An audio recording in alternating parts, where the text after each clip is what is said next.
Good morning, everybody. I'd like to welcome you to our study this morning. We're going to be in the Gospel of John. We've started our study. We've been in it a couple of weeks now. Today we're going to start in chapter 2. In fact, we'll probably do the whole chapter, but we're going to make two videos out of it. There are two events that we want to cover. One is Jesus turning water into wine.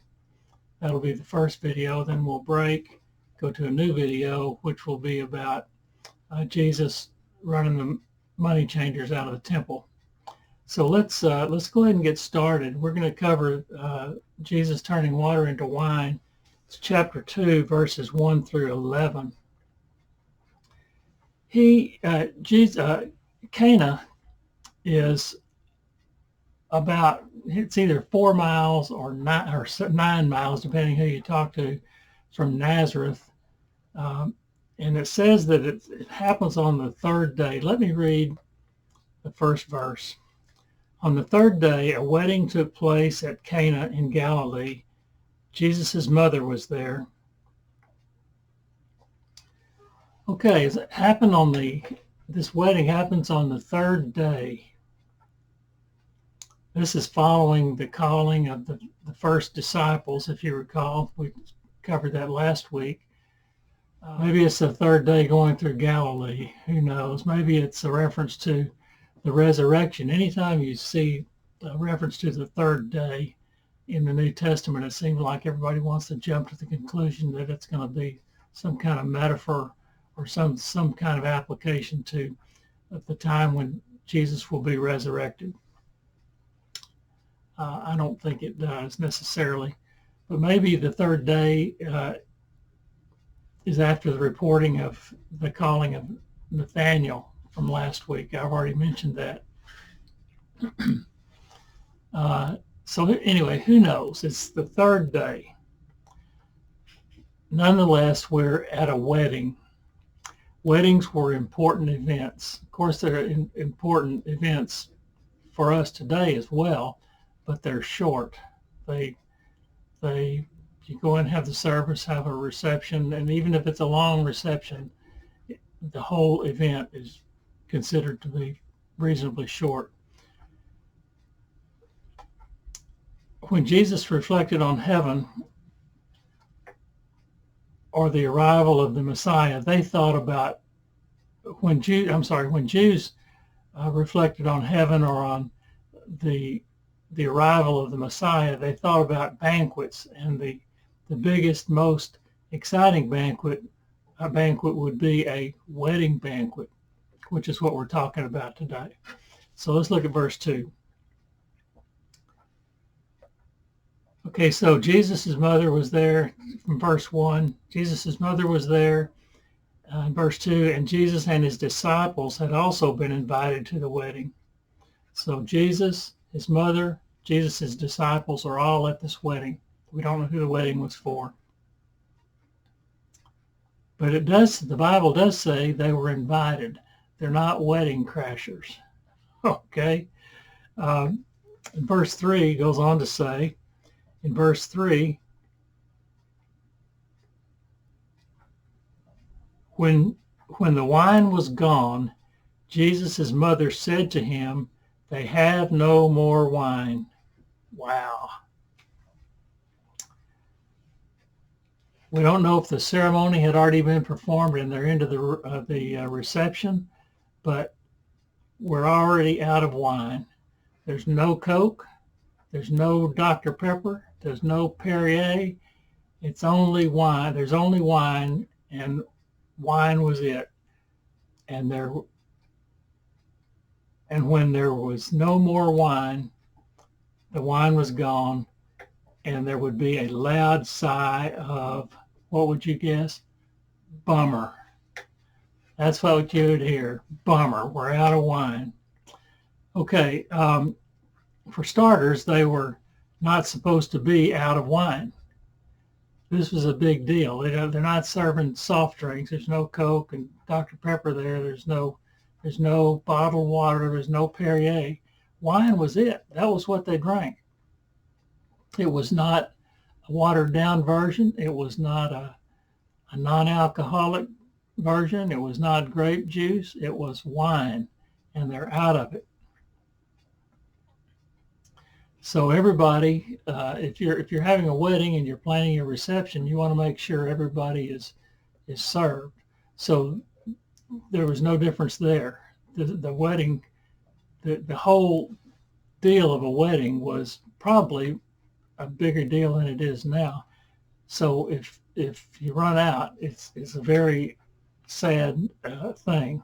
So Jesus's mother, for some reason, got involved at this point, and she said to Jesus, "We're out of wine." No, she said, "They're out of wine." That's what my Bible says. They're out of wine. So any ideas as to why she got involved and why she would tell Jesus? It's not Jesus's wedding. It's probably not even a family member. They're just invited guests. So why would you go to Jesus to do anything about it? Notice that the Bible refers, we're getting a narrated version of what went on. It's narrated by John, and he doesn't call this woman Mary. He refers to her as the mother of Jesus, or as Jesus's mother. And that's the way she's never really called Mary in the New Testament when she's in proximity to Jesus, when she's involved with what's going on. She's always referred to as the mother of Jesus. So she said to Jesus, "They're out of wine." And I think it's more of a gasp for her. Maybe she felt for the host, because everybody should be served. That would be the plan. Everybody needs to have their wine and their food at the reception, and now they're out. So maybe she's upset about that and feels involved because she's invited to the wedding. So she's at the very minimal a friend. Probably not necessarily a family member, probably not a family member, but a friend at the very least. And so she's feeling for the host. These parties could go on for days. I don't really know how long they would last, but they're going to last as long as the food lasts. And now they're out of wine. So it's hard to see. It's not hard to see the problem. Jan and I were traveling one time. It seemed like we were in the Northeast somewhere, and we went to a McDonald's, and they told us that they were out of hamburgers. I've never forgotten that to this day. I don't know how you can go to a hamburger joint and have them be out of hamburgers, but they were out of hamburgers. At this wedding feast, they were out of wine, and I'm making a big deal out of it because it is a big deal. So it's the same with the host. How can you've got maybe a wedding planner planning for the number of people that are going to be there, and she ought to know how to plan for the amount of wine that's going to be needed. All right, so let's look at verse 4. All right, Jesus' mother had just said to Jesus, they have no more wine. Then verse 4 says, this is Jesus' response. "Woman, why do you involve me?" Jesus replied, "My hour has not yet come." Woman, or dear woman. It sounds a little harsh or abrupt, particularly if you're talking to your mother, when some other title might have been worked maybe a little better to the way we look at things, like mother. Mother instead of woman. He calls her woman. At the same time, it also sounds like she is, from the other side of the coin there, it also looks like she's presuming on the relationship she has with her son. Like, would somebody else go to him, with some kind of request that's getting ready to happen here? So it looks like she might be presuming on that relationship. I want to take a second here, and I want to go back to when Jesus was 12 years old. It's in Luke 2, starting in verse 41. Let's go back over there. This won't take long, but I think it's going to illustrate a point for you. Okay, beginning in 47, every year, Jesus' parents went to Jerusalem for a festival of the Passover. Okay, so it's just every year when this time rolls around, you could expect him to be on the road going to Passover. At this particular time, he was 12 years old when they went to the festival. It was a custom. It was kind of expected. And then after the festival was over, they all started back home. It's probably a large gathering of people that travel together, like probably family and friends maybe. It's not just everybody getting your family in your car and you go to the festival. They're not traveling by car. There was no such animal as a car. They were probably walking. They might have had some kind of help with some kind of wagon or something, but nevertheless, they're traveling. And the Bible says that they'd been gone for about a day on the way home. And they started looking for Jesus, and they couldn't find him anywhere. They looked among those traveling with them, with the friends and the family, and nobody knew where he was. So after 3 days, they go back to Jerusalem. And after 3 days, there's that 3 days again. We're not going to make anything. We're not going to discuss the 3 days. After 3 days of looking for him, they found him in the temple courts. And this is an amazing event in the life of Jesus for us to become very familiar with. He's 12 years old, and they find him in the temple, sitting among the teachers, listening to them teach and asking them questions. Verse 47 says, listen to 47, everyone who heard him, now this is a 12-year-old boy sitting there amongst the Pharisees and the rabbis. They're teaching deep theological scriptural stuff, and the 12-year-old boy is sitting there asking them questions. So here it is in verse 47, everyone who heard him was amazed at his understanding and his answers. Okay. Then you look at verse 48. In verse 48, so they're looking at him as and thinking something akin to he is mature well beyond his years. He knows a lot of stuff, is what we're saying. They were amazed at how much he did know. Then verse 48 says, when his parents saw him, they were astonished. His mother said to him, son, why have you treated us like this? Your father and I have been anxiously searching for you. Oh boy, astonished and amazed at where they found him. Not what he was doing necessarily, but they were astonished and amazed at where they would find him. I don't know where they thought they were going to find him, but that might have been the last place they looked. Well, it's always the last place you look, because whenever you find what you're looking for, you don't keep looking. It always is going to be in the last place. But they found him in the temple, and they were amazed. His parents found him, but Mama does the talking. Daddy's there too. He's there with his parents, it says, but Mama does the talking.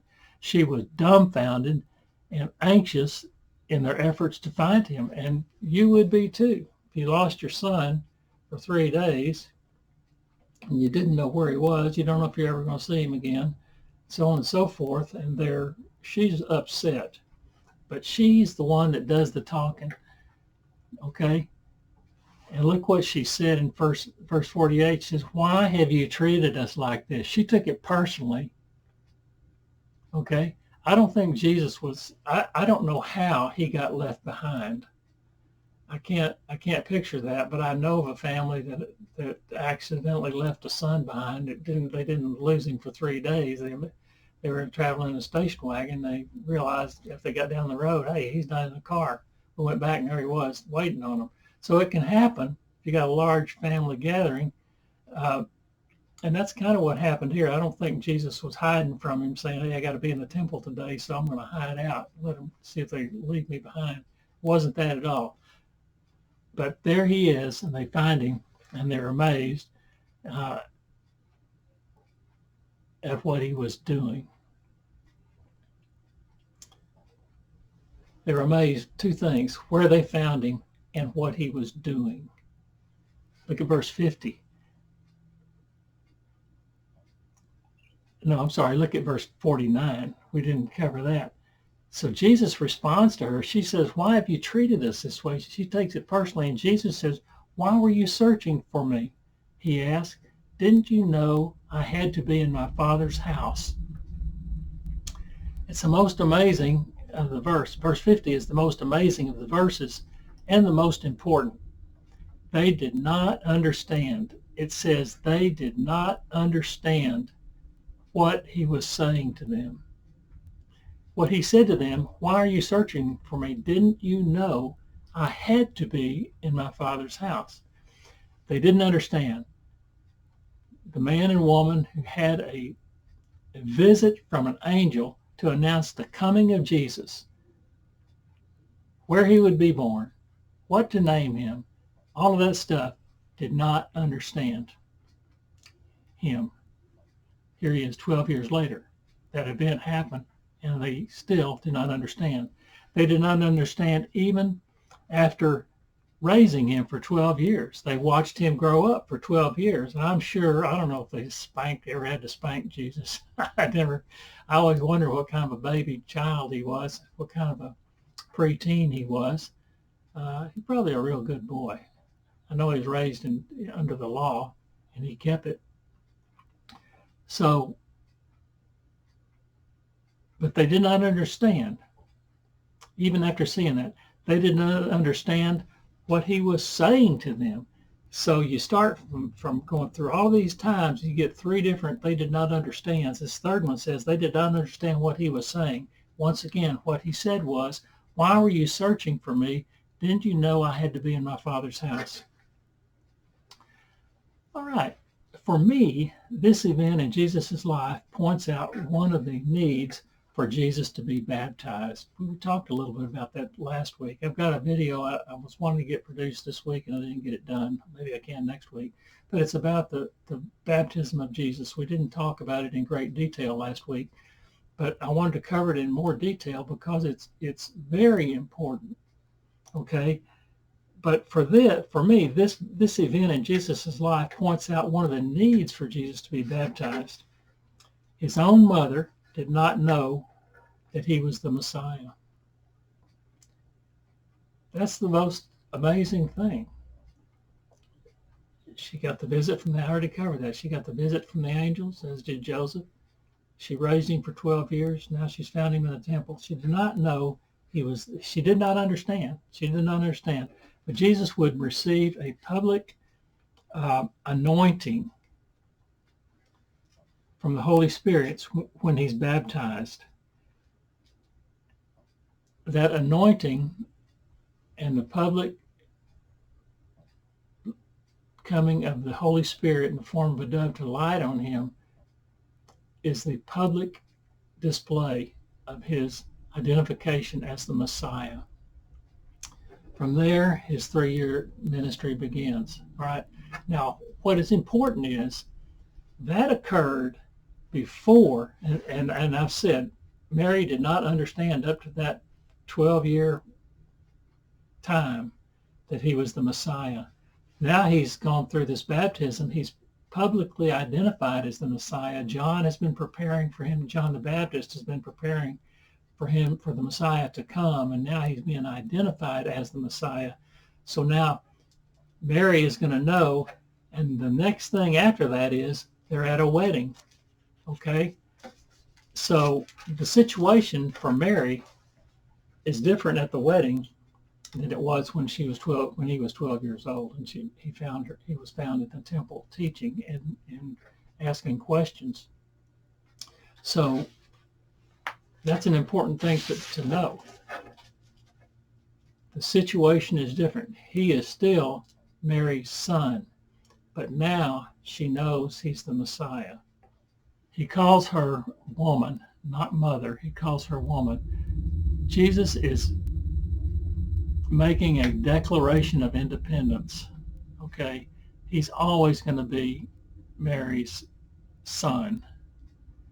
And right up to the time of his crucifixion, he is Mary's son. He knows he's dying. The plan has always been for him to die. And he looks at John at that point, and you know how that went. He looked at John and says, "Behold your mother." He was expecting John to take his mother and treat her like his own. All right. So Jesus has always cared about his mother. So he's not declaring his independence from her as his mother. He's declaring his independence from mankind as their Messiah, as the Messiah for the Jews. All right. His mother must understand that what follows is not just the efforts of a dutiful son. Like she says, they're out of wine and something's getting ready to happen here, and he's going to respond to her not as a dutiful son, not because she asked, but because of other reasons, which we're going to talk about. He says, "My hour has not yet come," meaning it is not time for me to give my life. Okay? But there are things that he is ready to do. He has to be very careful. What he does in Cana will not be, whatever he does will be consistent with what God's plan for the rest of his life for the next 3 years. What I do in Cana affects how people look at me, which is something we need to be conscious of. You can spend your whole life in ministry to Christ, and let one event in your life destroy your ministry. You know what I'm saying? Somebody catches you in some kind of sin, and they say, so that's how Christians are. Well, if that's the case, I don't want any part of it. That's what can happen. So he needs to make sure he doesn't come across as something that he is not. He is the Messiah. He is the Son of God. Anything he does has to be done in that light, so that when people see it, they know he's not being self-servient. Okay? So it's almost like doing something to alleviate the problem would get things out of sync with God's plan. That's the thing. He needs to stay in sync with what God's will is. He can't go to the store and buy more wine. Even if he could, most likely they wouldn't have enough wine to satisfy the needs of that wedding party anyway. So maybe he knows he will have to do something miraculous by our standards. Like I could try all day long and I couldn't turn water into wine. So it's not that big a deal from the standpoint of having the power to do it. It's the main thing of how will it be perceived. All right. Notice that there is no reaction from his mother at Jesus' comment. When he calls her woman, "My hour has not come," she doesn't react like, "Oh wow, what are you talking about?" Wasn't that at all? She gets no reaction at all. I think she knows he's the Messiah. All right, let's look at verse 5. His mother said to the servants, "Do whatever he tells you." Now this is the last thing that Mary says. Not the last thing she says, but the last thing is recorded that she says in the Gospel of John. I believe I'm right about that. And what is it? Do whatever he tells you. That's what she says to the servant. We could say that to many people about Jesus. You need to do what he tells you. I guess Jesus indicated he would be willing to help to get a reaction like that from his mother. But we should note that these are the last words of Mary. I think I just said that in the Gospel of John. And look what they are. Do what he says. Do what he wants you to do. All right, let's look at verse 6. Nearby stood 6 stone water jars, the kind used by the Jews for ceremonial washing, each holding from 20 to 30 gallons. Right, these are not plain old water jars. but jars that are used according to law for Jewish purification washings. Okay. By the way, did I tell you that this is a Jewish wedding and everybody there is a Jew? There is no indication that there is or any Gentiles there. They generally don't associate with each other, and this is all Jewish. So to see these stone water jars, people know what they're for. All right, we know this about the Jews because regular water would be kept in clay jars, so they know exactly what these are. Stone was used for Jewish purification washings. Clay is used for regular water, and the clay jar is thought to absorb the results of washing for sin and would have to be discarded, so they use stone jars. Okay. Then we look at verse 7. Verse 7 says, Jesus said to the servants, fill the jars with water. So what do? They fill them to the brim. You know, if I'm filling a water pitcher or a coffee pitcher, I don't fill it to the brim. I stop before I get to the top. You know, you fill your cup to the brim, you're going to spill it trying to get it up to your mouth to drink out of it. They fill those jars to the brim, it says. So Jesus filled them up with water, and I would have to say there's no coincidences with God. These jars would provide 120 to 180 gallons of water. 120 to 180 gallons. There's no coincidence with God. Jesus may have said his hour had not yet come, but God had 6 stone jars on hand.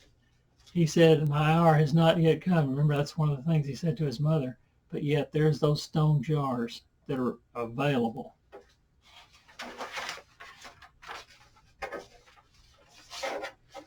Basically, we're getting ready to see some tremendous change in tradition based on symbols. Jesus is going to fill these water vessels used for purification with something totally different than what they were originally intended for. Those stone jars were not made with the intent of putting wine in them. They were made for water, and water is what they put in them, but that's not the way it's going to stay. Another way to put it is that the original wine is now exhausted and used up, and it will be replaced with something new and much, much better. And we'll see why I think that in a minute. Jesus will be called new wine as a metaphor for the new covenant that will come as a result of his death and resurrection. You can read about that in Mark 2:22. So they're getting new wine. All right, let's look at verses 8 and 9. So remember, we got these 6 stone jars, 180 gallons worth filled to the brim. Then he told them, now draw some out and take it to the master of the banquet. That's the wine steward, I suppose. They did so, and the master, all right, so they did that in verse 8. Verse 9 says, they did so, and the master of the banquet tasted the water that had been turned into wine. He did not realize where it had come from, though the servants who had drawn the water knew. Then he called the bridegroom aside, and he's going to kind of ask him a little question here in just a second. So it's pretty clear. The water is now wine. What the wine steward tasted was a wine that was much better than what they started with, which we're going to see is just the opposite of the way it normally works. This is basically new wine drawn from an inexhaustible supply. This is probably more than they started with. This 180 gallons is probably more wine than what they started with. Jesus always provides in abundance. Now, I don't know how well everybody knows Jesus that's listening to here, but he provides in everything in abundance. John 10 10 says, in the last half of that verse says, I have come to provide life in abundance. I have come, some versions say, I have come to provide the abundant life, or life abundant. He provides abundance, overflow of blessing. That is what Jesus comes to provide. And that's the way it is with the wine. Okay, it's simple. That's one symbol for it. And verse 10 says, then he called the bridegroom aside and said, everyone brings out the choice wine first, and then the cheaper wine after the guests have had too much to drink, but you have saved the best until now. Well, we're not talking about a bunch of drunks. We're talking about desensitization of the palate by already having had some wine. You drink a little bit of wine, and your palate is going to be desensitized. You won't be able to tell the difference if you switch to a different brand, or to a better wine or to a lesser wine. You won't be able to tell the difference once you had that gone through that process of being desensitized. And that's what's happened here. The wine steward thinks that the wine, the second round of the wine coming from these stone jars, should be of lesser quality than what they start with. But no, he goes to who did he go to? He went to the bridegroom and says, you started with the best wine second. You started with one wine, and what you're bringing out now is the second go around is much better, higher quality. So when first tasted, the better wine tastes better. Then the taste buds are desensitized, and the difference in the taste of the good stuff versus the cheap stuff is not that much different. All right? You can tell that it's better wine. Here the wine steward is saying, why did you bring out the good stuff last? That's not how it's done. Let's look at verse 11. What Jesus did here in Cana of Galilee was the first of the signs. Now we're getting to the reason he did it, and it's very important. This is the first time, the first one of these signs we're going to talk about. What Jesus did here in Cana of Galilee was the first of the signs through which he revealed his glory, and his disciples believed in him. All right. Here's the summary content of this episode, of this event. Jesus performed a miraculous sign. He did not perform, it's not categorized as a miracle, it's categorized as a sign, a miraculous sign. What would you consider this? Would you consider this a miracle? Well, it is a miracle. He got it. He didn't go to the store to get it. He created it from water. What Jesus did was fix a problem in a miraculous way. We would say it's a miracle. From Jesus' standpoint, it was not performing a miracle. He was giving a sign. It says here, John categorizes it as a sign. And what does a sign do? A sign discloses information. It tells you there's a bump in the road. You get a sign that says bump next 2 miles. Or you get a sign that says speed limit 35 miles an hour. Or you get a sign for the restroom, men and women. There's all kinds of signs, and they all convey information. Okay? This was a sign. John says this was a sign, so it's absolutely disclosing something from God. The sign does not show merely an act of power. It shows that God is at work in Jesus and indeed is present in him, and that is what Jesus wants people to see. He doesn't care that they've run out of wine. What he cares about is them seeing that he is the Messiah, though he never says that. Since Jesus is not merely a man, but God who becomes man in John 1:14, 14, 1 verse 14, we talked about that a couple of weeks ago. God became flesh and dwelt among us. He is revealing God's glory. The disciples believed, it says the disciples believed in him there at the end of verse 11. Not belief in the act, that belief is in the performing of the act. They're believing that he is the Messiah. He is not just the life of the party. Jesus is no party animal. He's not the life of the party, though he does give life for sure. He is being recognized as the Messiah by his disciples. I don't know if everybody else saw it that way yet. They haven't necessarily seen that yet. In fact, I don't even know how many people knew that he actually did that.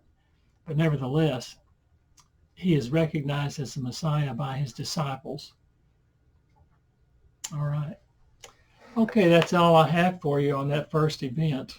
So we're going to stop now, and I will crank up another video to talk about Jesus clearing the temple courts of the money changers. There's probably a link on your screen to take you directly to that video. So thank you for listening to me. That's all I have for you on this one. Thanks.